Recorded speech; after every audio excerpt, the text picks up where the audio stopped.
오늘 뉴스와이드 먼저 국민의힘 수석 대변인을 맡고 있는 황보승희 의원 만나보겠습니다. 어서 오십시오. 네, 안녕하십니까. 반갑습니다. 네. 당내 또 관련 정치 얘기하기 전에 코로나 상황이 너무 심각해서 지금 야당에서는 코로나19 관련해서 어떻게 대응하고 계십니까? 저희는 정부에서 그 백신을 접종한 분들이 이제 30% 정도 육박을 하다 보니까 또 요새 소상공인 자영업자들이 어렵고 하다 보니 이제 방역 완화 지침을 내렸는데 그것부터 많이 우려를 했었습니다. 예. 저희뿐만 아니라 많은 전문가들이 우려를 했었고 특히나 이제 해외에 델타 변이 바이러스가 문제가 되는 영국 같은 경우도 지금 접종률이 굉장히 높음에도 불구하고 하루에 2만 명씩 확진자가 발생하고 있지 않았습니까? 그래서 그런 선례를 들어서 이 완화하는 거 조심해야 된다라고 여러 차례 경고를 했음에도 불구하고 백신 맞으신 분들에 한해서 방역 인센티브, 백신 인센티브라고 해서 실내에서 마스크를 벗도록 하는 그런 것들에 대해 우려를 했는데 정부에서 이렇게 되기를 바라시지는 않았겠지만 절대 그렇지는 않으셨겠지만 일단 결과적으로는 말씀하신 대로 방심의 결과가 지금 4차 대유행의 우려를 낳고 있다라는 생각이 들어서 지금이라도 추심으로 돌아가서 저희 이건 정부도 노력을 하고 완화를 더 강제하는 그 규정을 만들기도 해야 되겠지만 우리 국민들이 또 국민의 힘으로 이 코로나 4차 유행 위기를 극복해야 된다고 생각합니다. 4차 대유행이 시작되는 것 같은데 혹시 국민의힘에서 오늘 논평 내셨나요? 네, 오늘 논평 냈습니다. 우리 황보 대변인께서 직접 내셨나요? 네. 예. 저희가 우려하는 것은 참 안타깝게도 저희 8.15 집회 때 정부가 이 방역 수칙을 기준으로 해서 얼마나 그 집회하는 거에 대해서 강력한 메시지와 또 행동을 하지 않았습니까? 근데 최근 민노총 집회에서는 저희가 방역도 내로남불인가 그렇게 강한 메시지를 또 강한 어떤 액션을 취하지 않았다는 거에 대해서 좀 유감을 표하고요. 예. 그런 부분에 대해서 민노총도 국민의 비판에서 자유롭기 힘들다라는 입장이고 그리고 지금 지자체마다 좀 방역 기준을 자율에 맡겨서 이 책임이 분산되어 있습니다. 이걸 하루빨리 정부가 다 잡아서 일원화된 기준으로 수도권이 지금 가장 심각해 서울이 가장 심각하긴 하지만 전국적으로도 확산 조짐이 있기 때문에 지방자치단체와 머리를 맞대고 우리가 함께 극복하기 위한 기준을 잘 만들어야 된다 이런 논평을 냈습니다. 아무튼 경각심을 좀 가져야 될 것 같은데 요즘에 국민의힘 보면 이준석 대표 취임 이후에 새로운 아이디어 많이 내잖아요. 네. 설마 국민의힘이 코로나 방역 당국이 잘못하는 게 우리한테 좋을 거라는 생각은 안 할 거 아닙니까? 당연하죠. 그러면 괜찮은 아이디어들 많이 내시던데 방역과 관련해서도 그렇게 쓸데없이 백신 구하러 간다고 그런 거 별로 효과 없는 것 같고 뭔가 좀 신선한 아이디어. 야당도 코로나 극복을 위해서 뭔가 이런 걸 하는구나. 이런 것 좀 나왔으면 좋겠어요.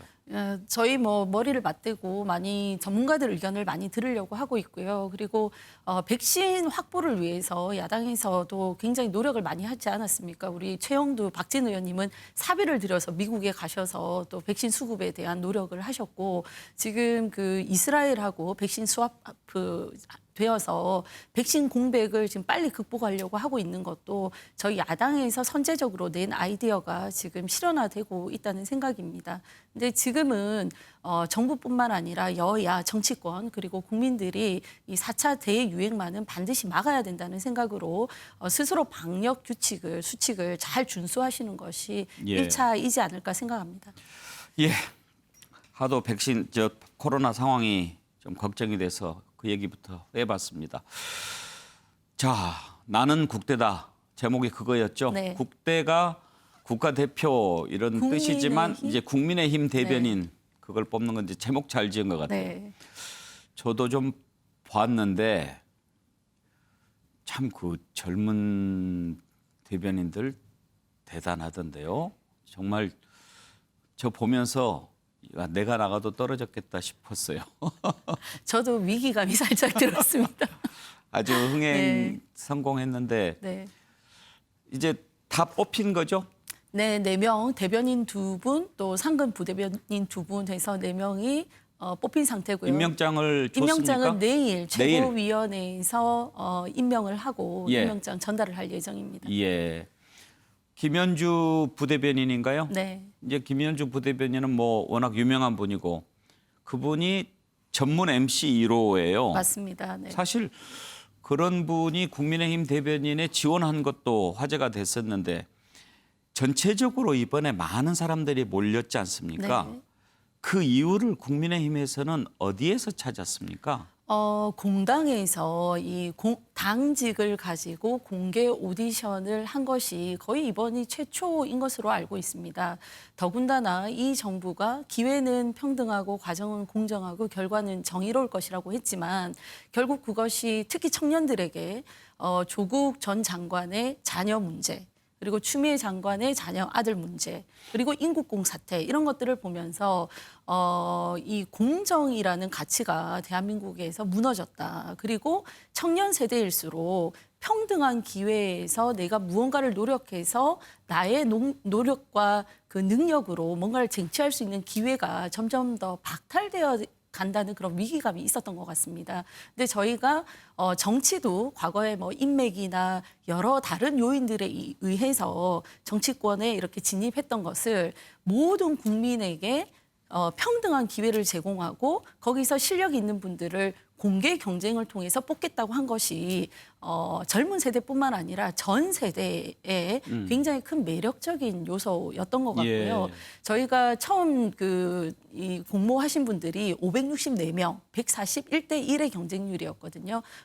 들으셨겠지만 20, 30대가 주를 이루기는 하지만 김연주 MC처럼 그 경력 단절이 된 50대 여성도 있으셨고요. 또 5, 60대 남성들도 많으셨고 심지어는 80세이시지만 그 대기업의 회장님을 지내신 분도 예. 내가 아직까지도 국가를 위해서 뭔가를 할 수 있다. 특히 지금 정치가 너무 걱정이 되고 국가가 걱정이 되기 때문에 내가 야당에 들어가서 대변인이 되겠다. 이런 생각으로 도전을 하시지 않았습니까?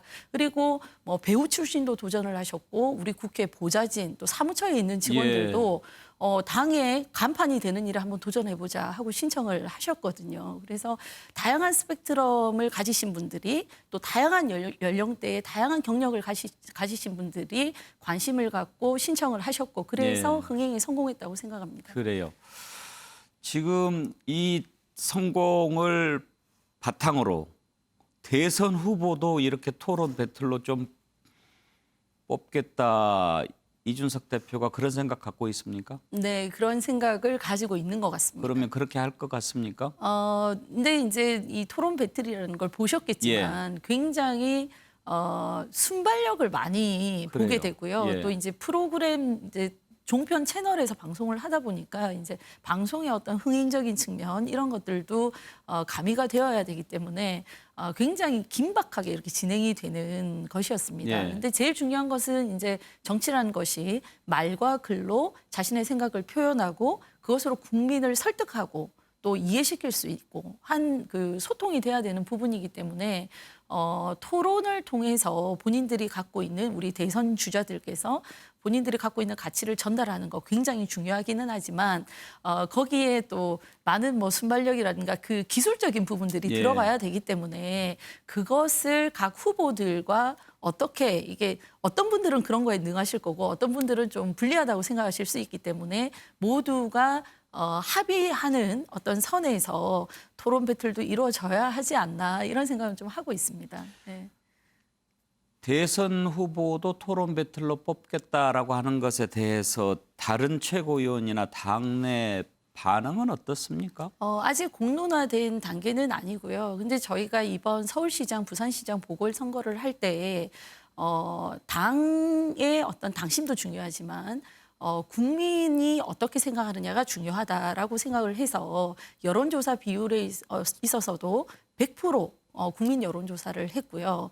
또 국민들의 선택과 관심을 받는 것이 이 선거의 어떤 그 향방을 결정한다라는 예. 이유 때문에 저희가 토론회를 굉장히 여러 번 했습니다. 1차 서면 그 통과 이후에 전체가 하는 토론회 또 그리고 4명으로 줄여졌을 때 1대1로 하는 토론회를 3번 정도 했고 또 마지막 토론회 그리고 각종 방송에서 토론회 여러 번 나갔거든요.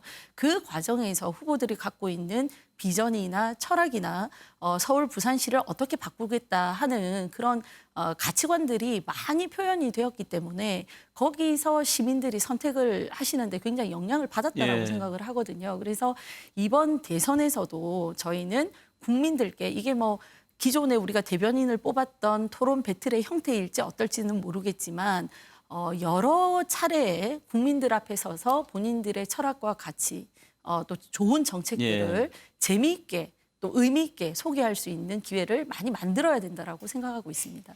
답변을 조금 더 짧게 해주셨으면 제가 질문을 두어 가지 더 드렸을 텐데 시간이 많지 않아서 네. 짧게 한두 가지만 여쭤볼게요. 지금 윤석열 전 총장, 안철수 국민의당 대표 아직은 국민의힘에 안 들어오고 있지 않습니까? 네. 지금 합당도 안 돼 있고. 그런데 오늘 두 분이 밖에서 만났어요. 그런데 이준석 대표 이제 경선버스 항상 정시에 출발한다. 계속 그렇게 얘기하는데 압박용입니까? 아니면 옆에서 보기에 실제로 정시에 출발할 것 같습니까? 저희는 정시에 출발해야 된다라고 많은 분들이 공감을 하고 있고요. 공당으로서 정해진 타임 스케줄이 있습니다. 저희는 당원 당규상 120일 전에 그 대통령 후보를 선출하도록 돼 있습니다. 그게 11월 10일입니다. 예. 그러면 최소한 선거운동을 경선을 한 달 이상 한다 치면 9월 중순에는 후보자 등록을 해야 됩니다. 그렇기 때문에 늦어도 8월 말 예. 뭐 조금 여유는 있을 예. 수 있을 겁니다. 그러나 이 타임 스케줄이 당원 당규가 바뀌지 않는 한은 크게 변동될 수도 없고 현실적으로 바뀔 가능성은 별로 없다고 생각합니다. 8월 말에 안 들어오면 어떻게 할 겁니까? 출발해야죠. 출발합니까? 저희는. 네. 출발한다는 것은 예비 후보에서 제외된다는 얘기입니까?